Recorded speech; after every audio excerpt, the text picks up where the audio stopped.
ಲಕ್ಷ್ಮಿ ಲಕ್ಷ್ಮಿ ಲಕ್ಷ್ಮಿ ಬಂದೆ.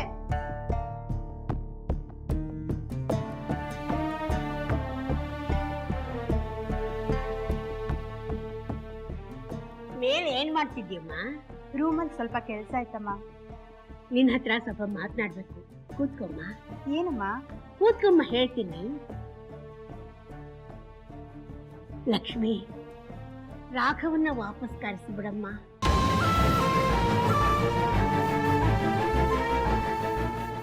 ಅಮ್ಮ, ಯಾಕೆ ಕೇಳ್ತಾ ಇದ್ದೀರಾ? ನಿನ್ನೆವರೆಗೂ ಇದ್ದ ಮನಸ್ಥಿತಿ ಇವತ್ತಿಲ್ಲಮ್ಮ.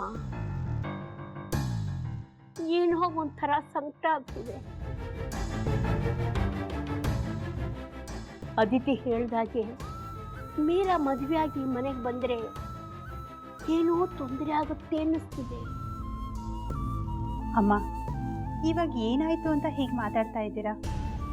15 ವರ್ಷದಿಂದ ರಾಘವನ ಮನಸ್ಸಿನಲ್ಲಿ ಇಟ್ಕೊಂಡು ಶಬರಿ ಕಾಯೋ ಹಾಗೆ ಕಾಯ್ತಿರೋ ಮೀರಾ ಹತ್ರ ಹೋಗಿ, ಇದು ರಾಘವನ ಜಾತಕದಲ್ಲಿರೋ ದೋಷದ ಪರಿಹಾರಕ್ಕೆ ಮಾತ್ರ ಮದುವೆ ಅಂದರೆ ಅವಳಿಗೆ ಒಪ್ಕೋತಾಳೇನಮ್ಮ? ಮದುವೆ ಆಗ ಬಂದ ಮೇಲೆ ನಾನು ರಾಘವನ ಹೆಂಡತಿ ಅನ್ನೋ ಅಧಿಕಾರನ ಚಲಾಯಿಸ್ತೇ ಇರ್ತಾಳ? ಅವಳು ಈ ಮನೆಗೆ ಬಂದ್ರೆ ನೀನೆಲ್ಲಿಗಮ್ಮ ಹೋಗ್ತೀಯಾ?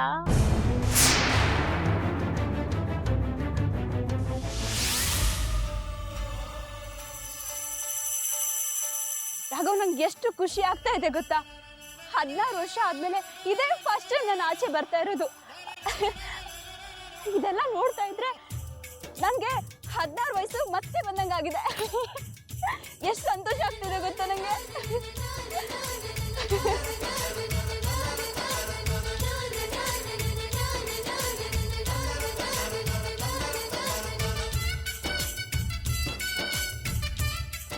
ಮೀರಕ್ಕ, ನೀವಾ?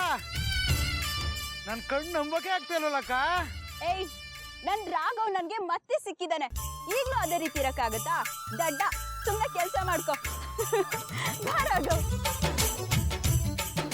ಅಂತೂ ಆ ದೇವ್ರು ಕಂಡ್ಬಿಟ್ಟ. ಲಕ್ಷ್ಮಿ, ಈ ಜನ್ಮ ಅಲ್ಲ, ಎಷ್ಟೇ ಜನ್ಮ ಅಂತ ಇದ್ರು ನೀನೇ ನನ್ನ ಸೊಸೆ. ನಿನ್ನ ಜಾಗದಲ್ಲಿ ಬೇರೆ ಹೆಣ್ಣನ್ನ ಕಲ್ಪನೆ ಮಾಡ್ಕೊಳ್ಳೋಕ್ಕೂ ಸಾಧ್ಯ ಇಲ್ಲಮ್ಮ.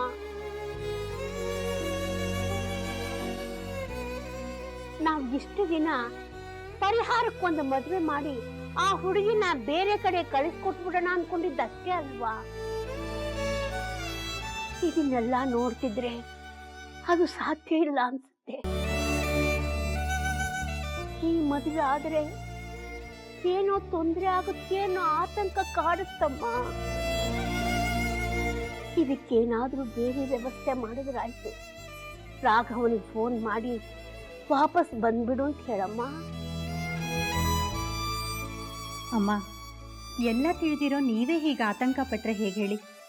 ನೀವೇನು ಯೋಚನೆ ಮಾಡಬೇಡಿ, ಧೈರ್ಯ ತಗೊಳ್ಳಿ. ಏನೇ ಆದ್ರೂ ಈ ಮದುವೆ ಬಿಲ್ಕುಲ್ ನನಗಿಷ್ಟ ಇಲ್ಲಮ್ಮ. ಈ ಮದುವೆಯಿಂದ ಪರಿಹಾರ ಸಿಗೋಲ್ಲಮ್ಮ, ಮತ್ತೊಂದು ಸಮಸ್ಯೆ ಹುಟ್ಕೊಳ್ಳುತ್ತೆ. ಆ ಸಮಸ್ಯೆಯಿಂದ ತೊಂದರೆ ಆಗೋದು ನಿನಗೆ. ಅದನ್ನು ಸಹಿಸಿಕೊಳ್ಳೋ ಶಕ್ತಿ ನನಗಿಲ್ಲಮ್ಮ. ಅಮ್ಮ, ನಾನಿದ್ದು ನನ್ನ ಜಾಗಕ್ಕೆ ಇನ್ನೊಂದು ಹೆಣ್ಣು ಬಂದರೆ ತಾನೇ ಸಮಸ್ಯೆ. ನಾನೇ ಇಲ್ಲ ಅಂದರೆ ಮತ್ತೆ ಹೇಗೆ ಸಮಸ್ಯೆ ಬರುತ್ತೆ ಹೇಳಿ?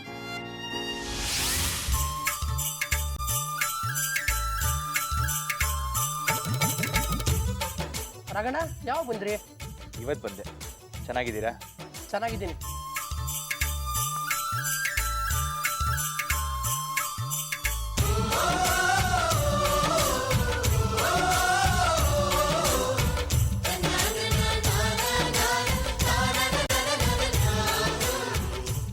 ವೀರಕ್ಕ, ನೀವು ಆಚೆ?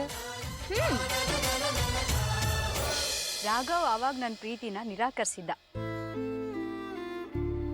ಈಗ ಅದೇ ನನ್ನ ಪ್ರೀತಿನ ಒಪ್ಕೊಂಡು ನನ್ನನ್ನ ಮದುವೆ ಮಾಡ್ಕೊಳಕ್ ಒಪ್ಕೊಂಡಿದ್ದಾರೆ.